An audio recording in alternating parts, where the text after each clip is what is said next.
It's your buddy Karnak with another Star Wars Armada Explained. Today we're going to take a look at the Heavy Ion Emplacements card. This card is equipable to the Ion Cannon upgrade slot.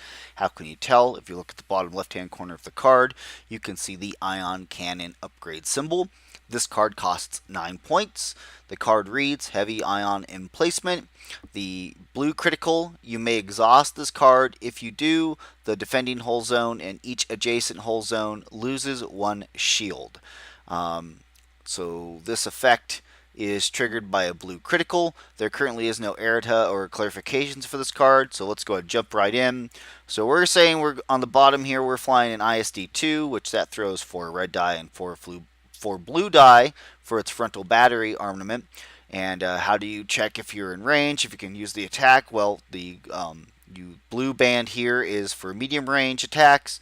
Red band is long range. Of course, the clear or black range is for close range die.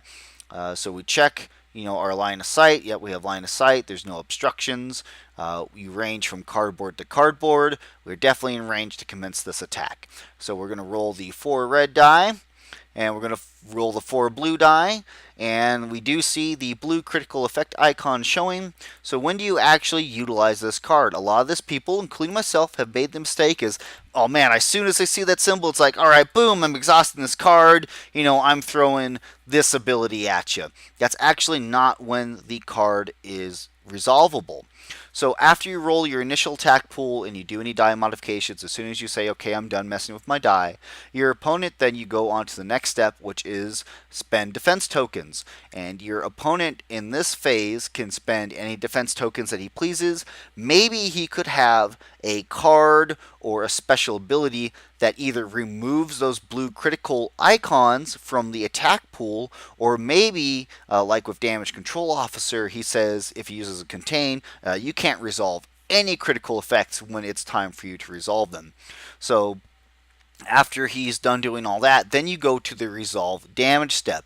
Now, if you do have a blue critical still showing somehow, and it's also not being blocked by another ability, like with Damage Control Officer, that is when you can declare, I'm exhausting this card, to then be able to utilize its effect, which its effect is, again, it takes off 1 shield from the the whole arc that you're attacking and any adjacent shield. So in this example, if we're shooting front to front, the front of that Star Destroyer loses 1 off the nose and then 1 off of either side of its hull zone. And again, the critical symbol still counts as damage because you're choosing not to resolve, if you had gotten any damage through into the hole, any face-up damage card effect, but it still counts as a damage even though you've activated its ability otherwise. So technically this card essentially puts out 4 damage. So for 9 points, it's a one-time use only, but it's a very, excuse me, excellent effect for its cost.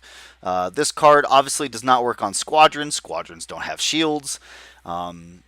Otherwise, that is Star Wars Armada Explained. Obviously, if you got any questions or comments, if I feel like I got anything in error or is incorrect, please be sure to let me know in the comments. See you next time.